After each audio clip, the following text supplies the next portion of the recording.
CBS 뉴스는 CBS 홈페이지 cbs.co.kr이나 노코뉴스 홈페이지 노코뉴스.co.kr, 스마트폰 애플리케이션과 팟캐스트를 통해 다시 보고 들으실 수 있습니다. 부산 소식입니다. 최장 열흘간 이어지는 추석 황금 연휴를 하루 앞두고 부산의 관문인 부산역은 이른 시각부터 귀성객과 여행객들로 북적였습니다. 김혜민 기자가 보도합니다. 오늘 오전 부산역 대합실은 각종 선물 꾸러미와 여행 가방을 들고 열차를 기다리는 시민들로 북적입니다. 아이 손을 꼭 잡은 부모부터 오랜만에 가족을 만난 어르신, 반려동물을 데리고 여행길에 오른 시민들까지 다양한 풍경이 연출됐습니다. 가족을 마중 나온 시민들 얼굴에는 연휴를 함께 보낼 설렘이 벌써부터 가득했습니다. 해운대구에 사는 42살 정에스더 씨입니다. 언니네가 왔으니까 부산 바다 보고 거기 수영도 하고 숙박하고 그래도 오랜만에 시간을 구애받지 않고 이렇게 만날 수 있어서 좋은 것 같아요. 40년 만에 미국에 사는 여동생을 만난 한 시민은 타지에서 기다릴 손녀들을 보기 위해 다시 열차에 몸을 실었습니다. 80살 하경연 씨입니다. 동생이 미국에서 와가지고 40몇 년 만에 만나고 바닷가 거닐고 너무 좋았어요. 그때 되는 건 아이들하고 다 모여서 맛있는 갈비를 먹고 어디 뭐 전시관을 간다든지 그러려고요. 부산역뿐만 아니라 버스터미널과 김해공항 등 주요 관문에도 고향과 타지로 떠나는 사람들로 붐볐습니다. 특히 김해공항은 오늘부터 12일까지 36만 4천여 명이 국제선을 이용할 것으로 보고 인력을 추가 투입하는 등 혼잡 대책 마련에 나섰습니다. 본격 추석 연휴를 앞두고 부산을 오가는 주요 도로에도 귀성 행렬이 증가하고 있습니다.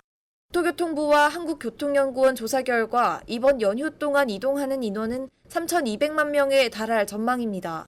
특히 이번 추석 연휴는 최장 10일에 달해 귀성객과 나들이객 등 전국적으로 이동하는 사람들이 매우 많을 걸로 분석됩니다. CBS 뉴스 김혜민입니다. 추석 연휴를 하루 앞둔 오늘 부산역 광장에서 여야 정치권이 귀성객 맞이에 나서며 민심 잡기에 나섰습니다. 민주당과 국민의힘은 각각 지역 현안 해결과 글로벌 해양도시 특별법 통과를 약속했고 조국혁신당과 정의당도 귀성 인사를 통해 지지를 호소했습니다. 부산역 광장은 귀성길에 오른 시민들을 향한 각 당의 목소리로 가득 차며 명절 민심을 향한 치열한 경쟁의 무대가 됐습니다. 김해공항에서 미화와 시설 등을 관리하는 자회사 노동자들이 추석 연휴를 앞두고 어제 총파업을 선언했습니다. 이들은 한국공항공사가 자회사를 과거 용역 시절과 동일한 방식으로 유지하면서 근무 환경을 전혀 개선하지 않고 있다며 처우 개선과 인력 충원을 요구하고 있습니다. 한국공항공사의 자회사는 추석 연휴 때 이용객의 불편을 최소화하기 위해 대체 인력을 투입하는 등 상황 관리에 나설 방침입니다. 부산지방해양수산청은 추석 연휴 기간에도 수출입 화물을 차질 없이 처리하기 위해 특별 대책을 실시합니다.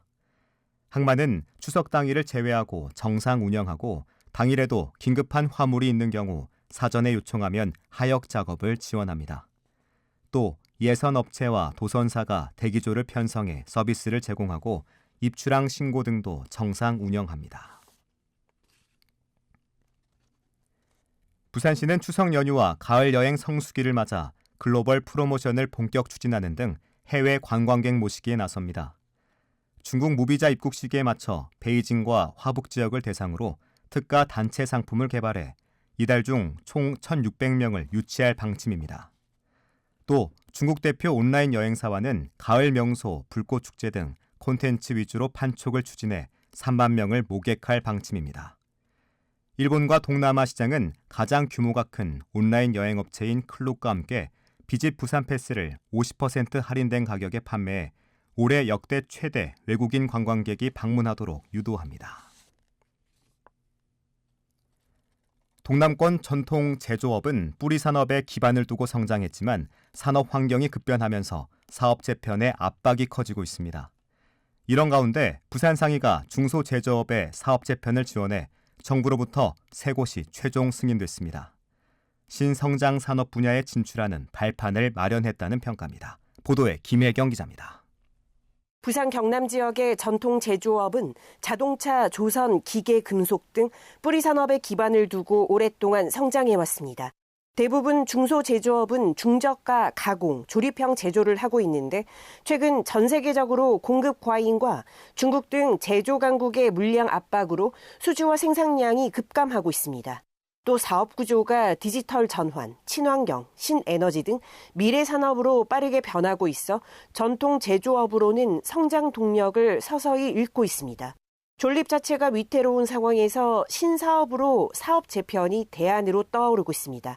산업통상부는 사업재편계획 심의위원회에서 부산 경남 중소기업 3곳을 최종 승인했습니다. 전국에서 19곳이 승인된 만큼 선방한 성과입니다. 부산상이 동남권 사업재편 현장지원센터는 이들 기업의 사업재편 계획 수립과 심의 절차 등 전 과정의 맞춤형 컨설팅을 지원했습니다. 부산상이 현장지원센터 강주현 센터장입니다. 중견기업은 자체적으로 하는 경우도 있기는 있는데 중소기업은 그런 여력이 없어가지고 그런 걸 지원해주고 12월에 저희가 7개 기업 준비하고 있습니다. 올해 목표가 10개 기업이고. 이에 따라 사하구에 있는 한 볼트 회사는 앞으로 소형 원자로에 들어가는 특수 체결 부품 시장에 도전합니다. 또 창녕에 있는 한 중소 소재 회사는 휴대용 미사일 저장 용기 등 방산 분야에 진출하는 등 사업 재편 지원이 생존의 위기에 선 중소기업에게 미래 산업에 진출하는 발판이 되고 있습니다. CBS 뉴스 김혜경입니다. 부산 지역 소비자 물가 상승률이 한 달 만에 다시 2%대로 높아졌습니다. 국가데이터처의 자료에 따르면 지난달 부산의 소비자 물가 지수는 117.12로 작년보다 2.1% 올랐습니다. 특히 쌀은 17%, 치킨은 8.6%가 올라 상승폭을 이끌었고 과일과 채소 등 신선식품 물가는 작년보다 1% 하락했습니다.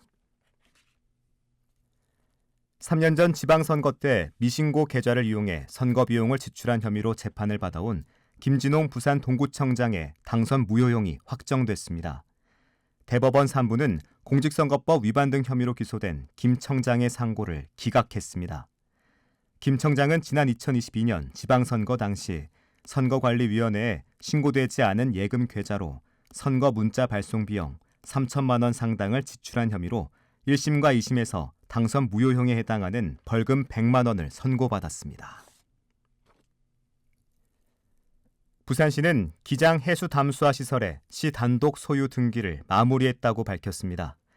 해수 담수화 시설은 지난 2014년 한국환경산업기술원과 광주과학기술원 등이 공동으로 조성했으나 식수 공급 불가 의견과 준공 절차 지연으로 소유권 정리가 미뤄져 왔습니다. 시는 이번 소유권 등기 완료를 계기로 하수처리수를 재이용해 동부산 산단 공업용수로 공급하는 해수 담수화 시설 활용 사업을 본격 추진할 계획입니다.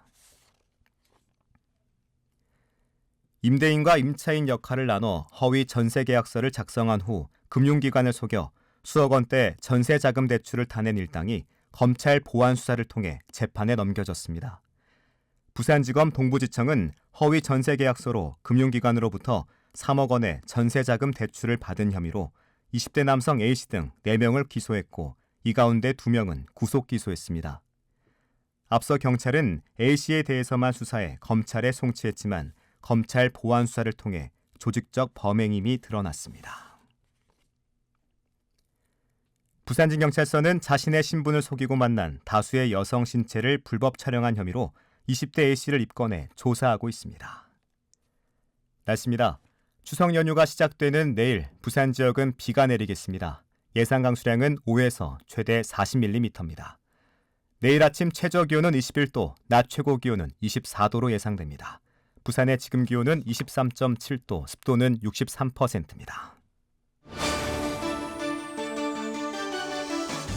뉴스를 마칩니다. 지금까지 진행해 엔지니어 차유진, 기자 김혜경, 아나운서 국재일이었습니다.